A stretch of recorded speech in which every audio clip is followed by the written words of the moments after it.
ஏதேனும் அசம்பாவிதம் நிகழ்ந்தால் நாம் தெய்வத்தையோ அதிர்ஷ்டத்தையே குறை கூறுகிறோம். அச்சூழ்நிலையை எதிர்கொண்டிராமல் கொடுத்த வாக்கு இல்லையேல் சூழ்நிலையை குற்றம் சாட்டுகிறோம். தவறான எண்ணங்களை ஏற்பதை நிறுத்துங்கள். இல்லையே நமக்கு சக்தி எதிர்கொண்டிராமல் கொடுத்த வாக்கு இல்லையேல் சூழ்நிலையை குற்றம் சாட்டுகிறோம். தவறான எண்ணங்களை ஏற்பதை நிறுத்துங்கள். இல்லையே நமக்கு சக்தி வழங்கும் யுக்தியானது பூரணமாக பஸ்மமாகிவிடும்.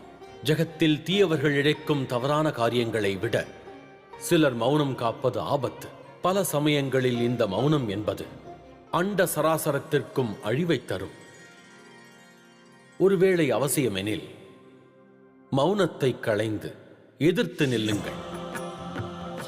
இல்லையெனில் அழிவு என்பது நிச்சயம்.